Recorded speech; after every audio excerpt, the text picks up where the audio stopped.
Hey guys, it's Nikki. Welcome back to another song review, and welcome back to Nightwish Wednesday, and welcome back to ROCKTOBER. Today we're going to be listening to the children of Atta, I want to say. I'm not sure. I don't know who that is or what this song is about, but we will find out together. I just want to say for anybody tuning in outside of ROCKTOBER that this costume was inspired by Floor, of course, Tomperay edition. It's hard to see in this video, but there'll be a picture on Instagram or something when I'm done recording. But yeah, I've really been enjoying getting to listen to this album, and it just so happened that I was continue on listening to it in the middle of ROCKTOBER, so all this worked out perfectly. But yes, let's check this one out, and then we'll look into the song afterwards as well so I can figure out what exactly this song is about. Let's pop our headphones on, turn it up, and here we go.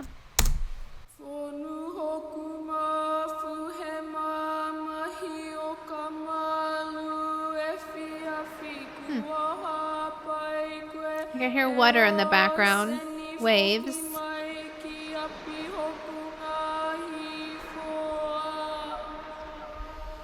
Still fastness in the horizon. Whoa. 15 long months under mocking sun. It's like an 80s sound. Synthesizer? Oh, that's called?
Okay, so now it's kind of combining that 80s sound and the metal.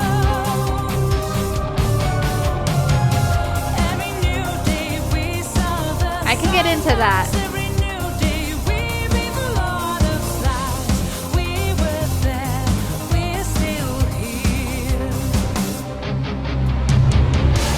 It's almost like the "We Were Here" line.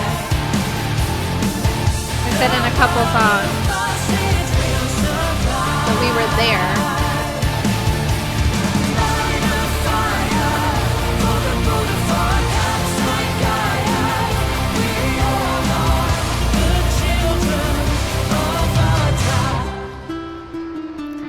It's changing again.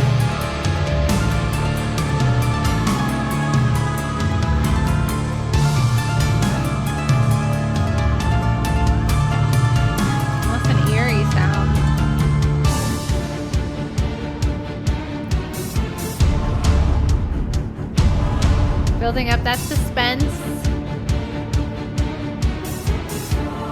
Ooh, the drum beat was off when I was expecting it. There. My goodness.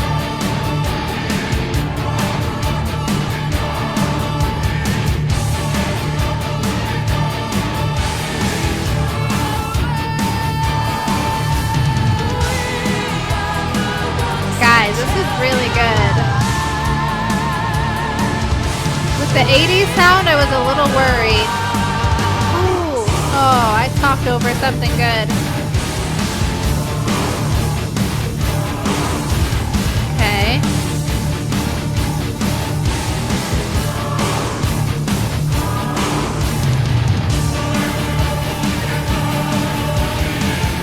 Oh, I love that.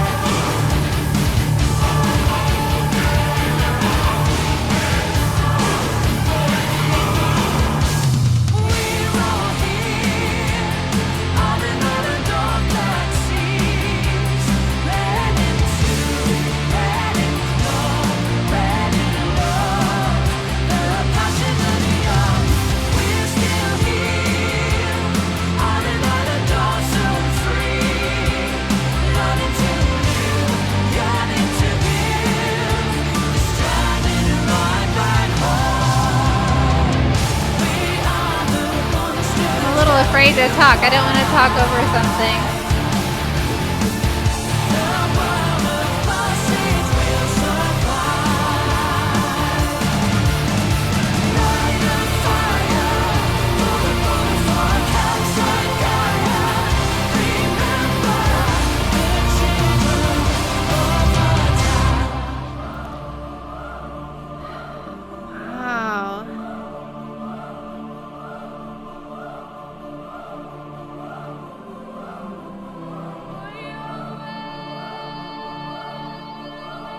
Gives me chills.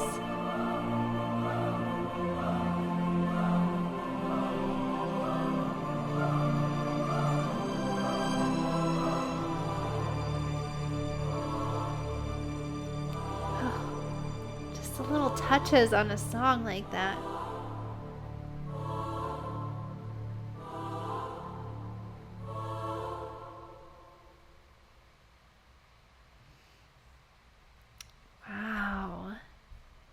That was so good. I have to look into this song more and the meaning because I'm not sure exactly. I was saying just with the music, I was a little worried because I'm not a big 80s fan when it comes to like, is it synthesizer? Is that the right term? I don't know if that's the right thing I'm talking about, but that kind of sound that was in the beginning of it, but then it went to a more rock or metal sound with the electric guitars, and then it was kind of in combination, and that I like. I can do that, like I said, but this song just went all over the place. Like I thought that was going to be like that's the interesting part of the song, but then so many other things happened. There's an article from metalawards.org. It says, while discussing the album's sound, Thomas mentioned that familiar Nightwish elements remain intact, including the band's instruments, dual vocalists, choirs, and orchestra. However, he also revealed some experimentation, particularly with 80s-inspired synth sounds.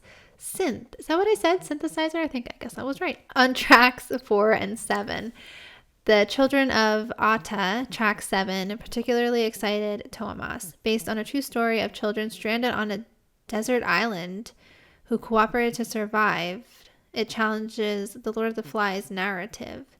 It turned out even better than I expected. Frontman also touched on the album's underlying message about fear. He criticized the use of fear by leaders and media to control people, encouraging listeners to appreciate life instead of living in constant dread. As a fun side, he shared his all-time favorite rock song, One by Metallica, citing its influence on his discovery of metal music. I saw Metallica and I had to keep reading. You guys know I love Metallica. A real-life Lord of the Flies, a 50-year-old story of a group of teens stranded on an island. They were studying at a boarding school in Tonga, an island nation in the Pacific Ocean. Bored, rebellious, and yearning for adventure, they stole a traditional whaling boat and with reckless abandon, they set off for Fiji. The teenagers might have been brought up on sea, but they soon figured out they'd made a terrible mistake. On the first night, a violent storm ripped the sails from the masts and tore off the boat's rudder. For over a week, their crippled boat drifted aimlessly. They were convinced that they would die. No food, no water. They were just drifting around by the wind, and after 8 days, they saw the island. It was a volcanic island jutting out from the sea. As the boat neared, a wave sent it crashing into the rocky shoreline, leaving it in pieces. For more than 50 years, a real-life story was little known outside of Tonga until Dutch historian and best-selling author Rutger Bregman stumbled across it on the internet. I've never heard of that before. I feel like I'm saying that a lot with Nightwish songs. More recent thing, the mechanism that I can't pronounce. Antikythera. That was another thing that I hadn't heard of until I listened to a Nightwish song, and then I had to do some Googling, and I'm like, what is this about? I was looking at the comments just to see what other people are saying about this, and somebody said, I am in a problem. Every song is my favorite. And okay, so apparently the beginning is Tongan. Is that how you say that? Tongan language, the chanting. And I love that. I love that sound the more. I've said this before. I don't know if it was in a Nightwish video recently or another video, but just like a tribal sound. I love how that sounds in songs. I don't know why that always kind of captivated me, but yeah, this one was really good. And like I said, I'm kind of surprised because I was like, I don't know if I'm gonna like this at the beginning, but then hearing it and reading about it and just all the twists and turns that took you on and the different sounds to it, it might be one of my favorites on this album. Possibly. There's a lot of good ones. I don't know. I'll try to rank them at the end, but not yet. We still have more to listen to. Let me know what you thought of this. Let me know if you knew that whole story behind the song before this. I sometimes feel like I'm living under a rock because I haven't heard of things, but yeah, I don't know. But I will end this one here. As always, thank you guys so much for watching, and I will see you in the next one. Bye.